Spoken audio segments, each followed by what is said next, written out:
আসসালামু আলাইকুম রহমতুল্লাহ। প্রিয় দর্শক, আমার এই ভিডিওতে আপনাদের স্বাগতম। দর্শক, কি বলেছেন প্রসিকিউটর? অভিযুক্ত 15 সেনা কর্মকর্তা চাকরিচ্যুত নাকি কর্মরত? মানবতা বিরোধী অপরাধে অভিযুক্ত 15 সেনা কর্মকর্তাকে আন্তর্জাতিক অপরাধ ট্রাইব্যুনালে হাজির করা হয়েছিল গত বুধবার 22 অক্টোবর। দেশের ইতিহাসে প্রথম সিভিল আদালতে বিচারের মুখোমুখি করার প্রশ্ন উঠে অভিযুক্ত ওই 15 সেনা কর্মকর্তাকে চাকরিচ্যুত নাকি কর্মরত। রোববার 26 অক্টোবর দুপুরে আন্তর্জাতিক অপরাধ ট্রাইব্যুনালে এক ব্রিফিংয়ে সাংবাদিকদের প্রশ্নের উত্তর দিয়েছেন প্রসিকিউটর কাজী মনোয়ার হোসেন তামিম।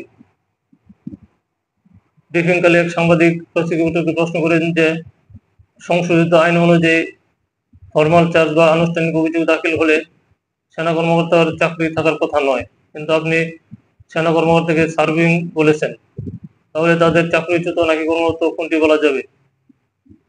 উত্তরে প্রসিকিউটর বলেন, আইনে যেমনটা বলা আছে সেটি আইনের ব্যাখ্যা, তবে সেনা সদর দপ্তর এখন সিদ্ধান্ত নেবে যে কবে থেকে এসব সেনা কর্মকর্তার ক্ষেত্রে এই আইন প্রয়োগ করা হবে।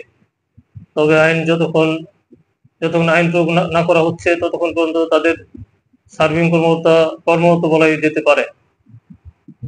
সেনা সদর দপ্তর আইন প্রয়োগ না করা পর্যন্ত মানবতা অপরাধে পৃথক 3 মামলার আসামি 25 সেনা কর্মকর্তার মধ্যে 15 জন কর্মরত বিবেচিত হবেন বলেও জানান তিনি। দর্শক, ভালো থাকবেন। আল্লাহ হাফেজ।